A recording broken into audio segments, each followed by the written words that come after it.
नमस्कार दोस्तों, आप सभी का स्वागत है आपके अपने चैनल क्लास एवरीवेयर पर। तो दोस्तों, आज की इस वीडियो में हम मौर्य काल के टॉप 60 प्रश्न जो है वह देखेंगे। और मौर्य काल इसमें मैं संपूर्ण आपको बता दूंगा और यहाँ से 1 से 2 प्रश्न हर एक एग्जाम में पूछे ही जाते हैं, तो वीडियो को लास्ट तक जरूर देखिएगा। और अगर आपने इस वीडियो को लास्ट तक देखा तो मौर्य काल से आपका कोई भी प्रश्न एग्जाम में बाहर नहीं जाएगा। तो चलिए वीडियो की शुरुआत करते हैं। तो पहला प्रश्न है, चंद्रगुप्त मौर्य का पुत्र कौन था? तो इसका सही आंसर होगा ऑप्शन ए, बिंदुसार। प्रथम भारतीय साम्राज्य किसने स्थापित किया? तो इसका सही आंसर होगा ऑप्शन बी, चंद्रगुप्त मौर्य ने। यूनानियों को भारत से बाहर किसने निकाला था? तो इसका सही आंसर होगा ऑप्शन सी, चंद्रगुप्त मौर्य ने। और ये सारे क्वेश्चन कहीं ना कहीं पहले एग्जाम में पूछे जा चुके हैं, तो वीडियो को लास्ट तक जरूर देखिएगा। मैंने सारे के सारे प्रीवियस ईयर क्वेश्चन इसमें डाले हैं। सांची का स्तूप का निर्माण किसने किया था? तो इसका सही आंसर होगा ऑप्शन डी, अशोक ने। यूनानियों को भारत से बाहर किसने निकाला था? तो इसका सही आंसर होगा ऑप्शन ए, चंद्रगुप्त मौर्य ने। बिंदुसार के शासन के दौरान अशांति कहां पर थी? तो इसका सही आंसर होगा ऑप्शन बी, तक्षशिला में। मौर्य साम्राज्य की राजधानी कहां पर स्थित थी? तो इसका सही आंसर होगा ऑप्शन सी, पाटलिपुत्र में। किसके ग्रंथ में चंद्रगुप्त मौर्य का विशिष्ट रूप से वर्णन हुआ है? तो इसका सही आंसर होगा ऑप्शन डी, विशाखदत्त के ग्रंथ में। चंद्रगुप्त मौर्य ने अपने अंतिम दिन कहाँ गुजारे थे? तो इसका सही आंसर होगा ऑप्शन ए, श्रवण बेलगोला में। चाणक्य किसके प्रमुख सलाहकार थे? तो इसका सही आंसर होगा ऑप्शन बी, चंद्रगुप्त मौर्य के। निम्नलिखित में से किस मौर्य राजा ने दक्कन पर विजय प्राप्त की थी? तो इसका सही आंसर होगा ऑप्शन सी, चंद्रगुप्त ने। अशोक की प्रशासनिक नीति में भारी परिवर्तन किस घटना से आया? तो इसका सही आंसर होगा ऑप्शन डी, कलिंग युद्ध से। सम्राट अशोक किसके उत्तराधिकारी थे? तो इसका सही आंसर होगा ऑप्शन ए, बिंदुसार के।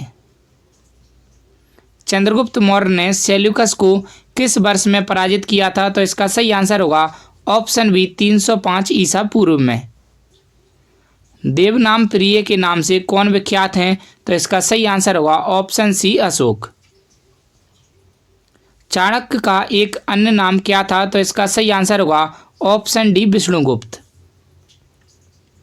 मेगस्थनीज कौन था? तो इसका सही आंसर होगा ऑप्शन ए, यह चंद्रगुप्त मौर्य की राजसभा में यूनानी राजदूत था। इंडिका किसने लिखी थी? तो इंडिका यह पुस्तक है, इसको किसने लिखा था? तो इंडिका को मेगस्थनीज ने लिखा था। मौर्य वंश का अंतिम सम्राट कौन था? तो इसका सही आंसर होगा ऑप्शन सी, बृहद्रथ। मेगस्थनीज किसका दूत था? तो इसका सही आंसर होगा ऑप्शन डी, सेल्यूकस का। अशोक ने किस बौद्ध साधु से प्रभावित होकर बौद्ध धर्म अपनाया था? तो इसका सही आंसर होगा ऑप्शन ए, उपगुप्त से। किस वंश ने मौर्य वंश की जगह ली थी? तो इसका सही आंसर होगा ऑप्शन बी, शुंग वंश ने। चंद्रगुप्त मौर्य का पुत्र कौन था? तो इसका सही आंसर होगा ऑप्शन सी, बिंदुसार।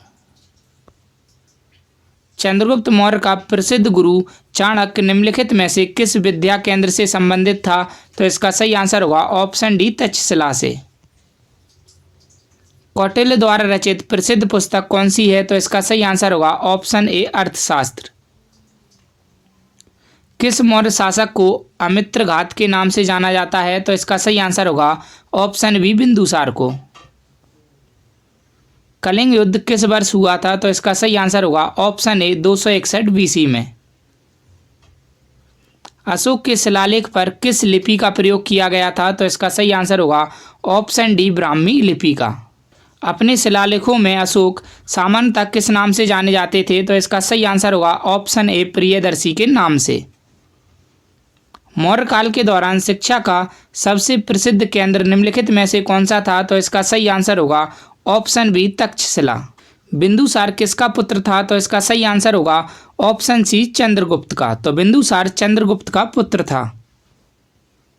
अशोक की धम्म नीति मुख्य सिद्धांत क्या था? तो इसका सही आंसर होगा ऑप्शन डी, स्वनियंत्रण। अशोक के अभिलेख को सर्वप्रथम किसने पढ़ा था? तो इसका सही आंसर होगा ऑप्शन ए, जेम्स प्रिसेंप ने। निम्नलिखित में से कौन सा अशोककालीन अभिलेख खरोष्टी लिपि में है?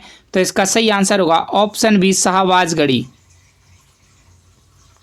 निम्नलिखित में से किस एक अभिलेख में अशोक के व्यक्तिगत नाम का उल्लेख मिलता है? तो इसका सही आंसर होगा ऑप्शन सी मास्की में। किस अभिलेख में अशोक ने स्वयं को मगध का सम्राट बताया है? तो इसका सही आंसर होगा ऑप्शन डी भाभू स्तंभ में। अशोक के शिलालेखों में प्रयुक्त भाषा कौन सी है? तो इसका सही आंसर होगा ऑप्शन ए प्राकृत भाषा।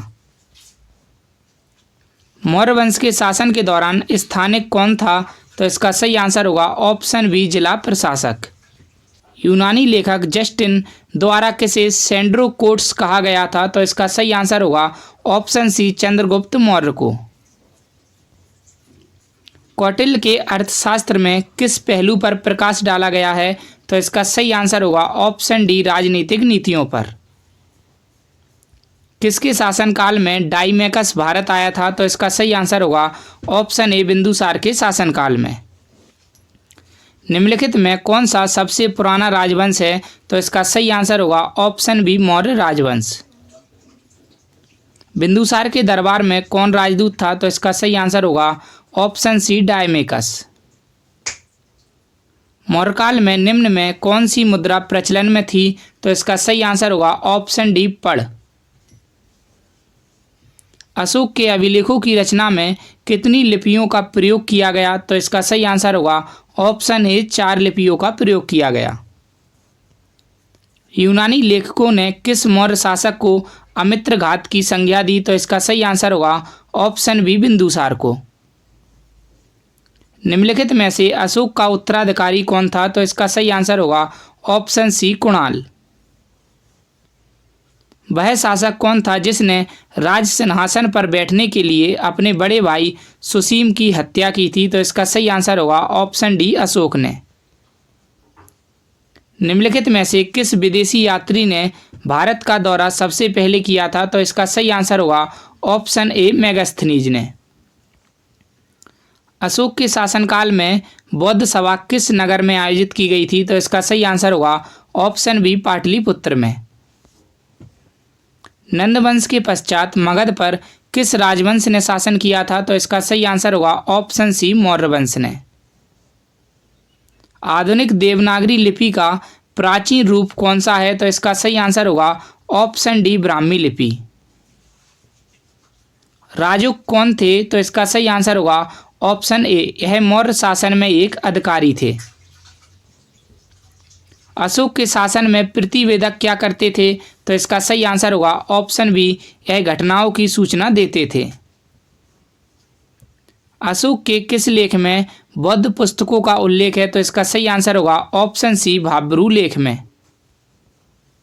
आज का आखिरी प्रश्न देखें तो अशोक के शिलालेखों से हमें क्या जानकारी मिलती है? तो इसका सही आंसर होगा उसकी प्रशासनिक नीति की, उसके साम्राज्य के विस्तार की और उसके धार्मिक विचार की। तो इन सभी की हमें जानकारी मिलती है। उम्मीद करता हूं दोस्तों वीडियो आपको अच्छी लगी होगी। अच्छी लगी हो तो वीडियो को लाइक करना और हमें कमेंट करके ज़रूर बताना और हमारे चैनल को सब्सक्राइब जरूर कर लेना ऐसी ही और वीडियोज़ के लिए। और दोस्तों इस वीडियो में मैंने सारे के सारे प्रीवियस ईयर क्वेश्चन लिए थे जो कहीं ना कहीं एग्जाम में कई बार पूछे जा चुके हैं। तो हमारे चैनल को सब्सक्राइब करके हमारे साथ जरूर जुड़ जाइए। धन्यवाद।